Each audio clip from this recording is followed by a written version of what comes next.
Добро вечер, јас сум Васко Ефтов, ова е емисијата во Центарна канал 5 телевизија. Вие сте на вистинското место, почитувани гледачи. Бидејќи вечерва и вие и јас имаме право да знаеме вистината. Ексклузивно досие, сите луѓе на премиерот. Како се формирани лоби групите во власта, кои се луѓето во сенка кои владаат со Република Македонија, како функционира фамилијата која победи на последните 5 избори.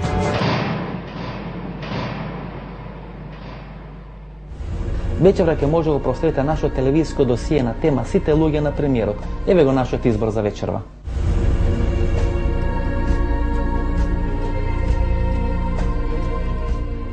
Како предлог на СДСМ 1997 година Зоран Ставревски избран за вице-гувернер на Народна банка на Република Македонија, односно тој е дел од тоа раководство на Народната банка кој доаѓа на тие функции веднаш после аферата со ТАП. Па дури како предлог на СДСМ беше избран за вице-гувернер 1997 година на Народна банка. Очигледно дека нема идеологија во приказката. Единствено идеологија зелената боја, ама не она, него нели на договорот. Зоран Ставревски е денес голем ВМРО-ец. Така денеска делува. Дали во ваше време Зоран Ставревски беше член на ВМРО да помене? Па не го познав во тој период, дека бил во ВМРО. Што е повеќе Зоран Ставревски, министар за финансии или кум на Никола Груевски? Па јас мислам дека тој се обидува да биде министар за финансии, мислам дури дека е повеќе министар за финансии. Популарниот кум или популарното кумче. Битен е Зоран Ставревски во таа структура на Никола Груевски по вас? Очигледно, затоа што премногу долго трае тоа нивно дружење. Очигледно е дека Ставревски е човек кој што знае како да игра со Груевски. 99 година, кога Љубе Трпевски гувернер на Народна банка, Зоран Ставревски доаѓа и станува подсекретар во ВМРО-ската влада кога Груевски е министар за финансии. Да. 1999 година Зоран Ставревски првпат доаѓа во кабинетот на Никола Груевски во Министерството за финансии, претходно е вице-гувернер на Народна банка. Па се знае кој може да биде вице-гувернер претходно во Народна банка. И вели дека тој трансфер е направен во договор помеѓу Никола Груевски и тогашниот гувернер Љубе Трпевски. Од она што јас го знам е дека Зоран Ставревски е главниот креатор на економскиот дел од програмата за природба. Зоран Ставревски 2001 година оди во Светска банка. Значи кога е кризата во Македонија тој оди во Светска банка. Не е тука. 5 години во Вашингтон, се враќа 2006 година и станува потпредседател на. Нема ден учествува во кампањата и никаква пројава во ВМРО ДПМН до победата 2006. Значи тој е повеќе кум отколку што е ВМРО-ец. Тоа не можам да знам, меѓутоа се сомневам во еден мастер план, одлично изработен.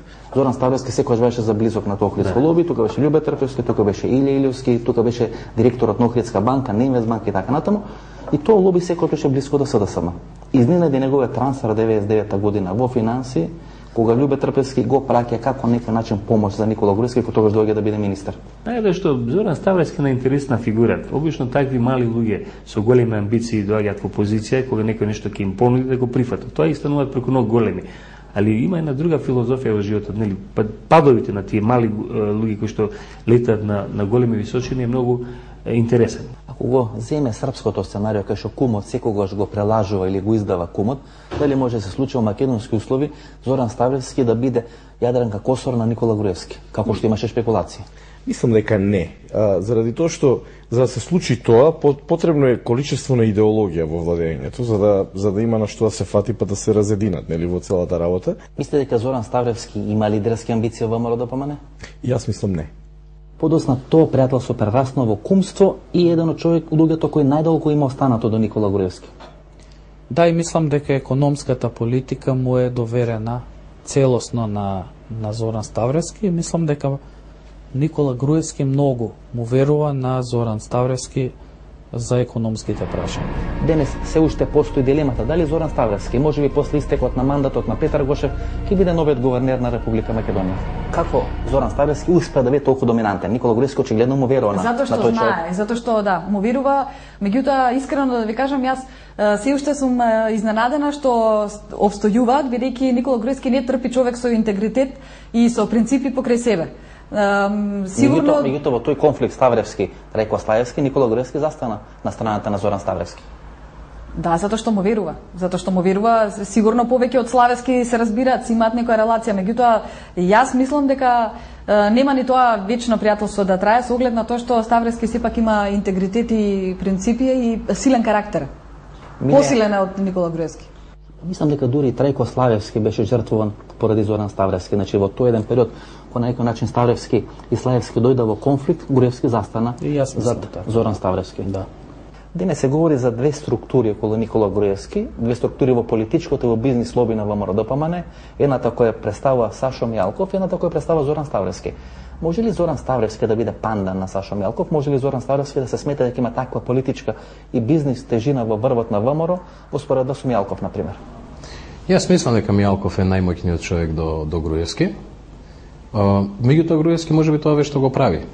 Секој ставајќи два спротивставени лика, кои што имаат доволна моќ, за на крај тој да пресудува.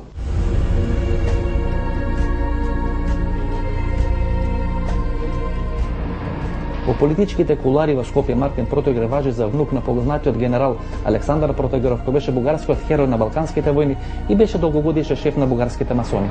Дека Мартин Протогер има одредено семејно наследство од Протогеров, генералот Протогеров, кој беше генерал на бугарската армија. Мислам дека не ви е до крај тоа истражено, тоа вие пошто сте истражувачко новинарство, ќе го преиспитате. Иначе оној близо комшија живее во Тафталиџе, мислам дека зграда до зграда или во истата зграда кај што живееше и Орце Канча.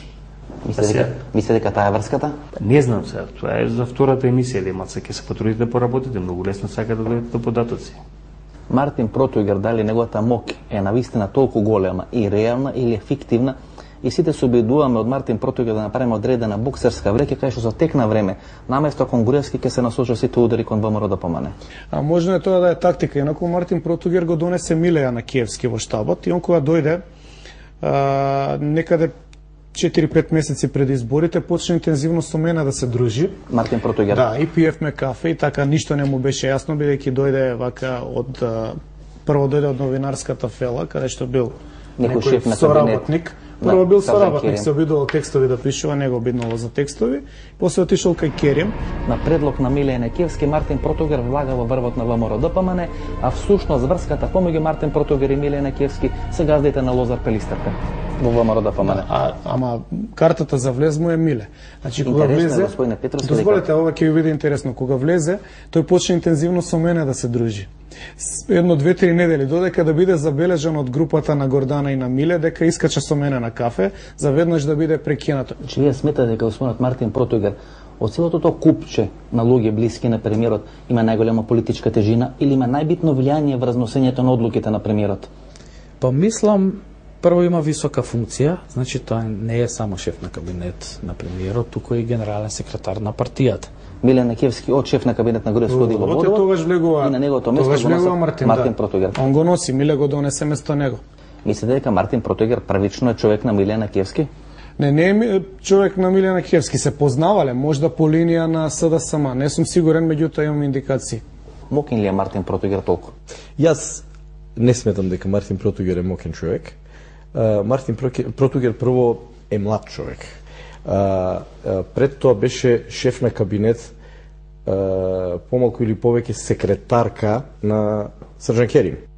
Велат дека бил близок соработник на Срđan Керим, а Срđan Керим во едно своје интервју изјавува дека всушност луѓето од СДСМ лобирале Мартин Протогер да биде вработен во ВАЦ. Апсолутно, во многу, па може би мојот гнев во многу ситуации, или да не кажам гнев, или мојот недоразбирање со одредени структури во времето кога бе во СДСМ е токму во форсирање на вакви млади и полетни момци кај што не постои идеологија. Значи многу лесно се именува дресот, клубската боја само заради некој личен профит. Како вие би оценили улогата на Мартин Протогер? Што е за вас Мартин Протогер во ова влада на Никола Груевски? Он стана, речиси, една митолошка фигура кај нас, заради тоа што не се појавува во јавноста. Тој е човекот кој што очигледно сака да биде, не знам, Гебелс од позадина, човек кој што се јавува, поуредува вести на една па на друга телевизија и така натаму. Значи германска школа? Источно германска можеби. Пошто германците, западните германци побрзо се отараси од таа школа. Гебелсовата на таа, мислевте, нели? Да. Толку ли е мокен Мартин Протогер по вас? Мартин Протогер јас го знам од дете. Ретко интелигентно момче. Јас дори го промовирав во времето во Тафталиџе, во малските надпревари. Он и денеска една статива, стабилна основа за развој на одредени процеси во ВМРО ДПМН. Иначе се сеќавам као на момче чии што татко во тоа време кога јас се плеткав во младина, иако не беше член на Сојуз на комунисти, беше комуњара. Буквално комуњара, и мислам дека момчето дури и левичарски настроен со тоа што иде многу лево па забега некај десно. Може ли тој човек да има такво влијание на политиката на ВМРО кој што се говори? Па мислам дека се зависи од близината со претседателот на партијата. Освен писмата на Мартин Протугер, ние не сме слушнале ништо од него.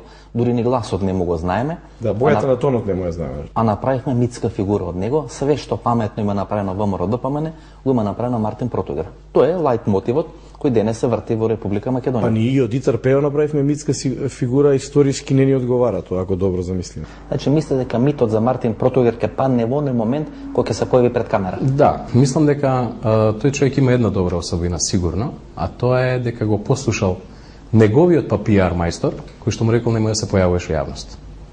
Затоа што кога ќе се појави во јавност, веројатно целиот мит за него ќе биде срушен. Значи човекот кој ги уредува најголем број од вестите условно речено во Република Македонија има страв да се појави во вести. Дали ги уредува, тоа се нели новинарски шпекулации. Дефинитивно се зборува дека има силно влијание преку тие реклами на владата. Ја не мислам дека Мартин Протугер е тој што кажува, него тој само спроведува тоа што Никола Груевски го сака. Еве што ќе гледате после рекламите, почитувани гледачи. Ексклузивно досие, сите луѓе на премиерот. Како се формирани лоби групите во власта, кои се луѓето во сенка кои владаат со Република Македонија. Како функционира фамилијата која победи на последните 5 избори.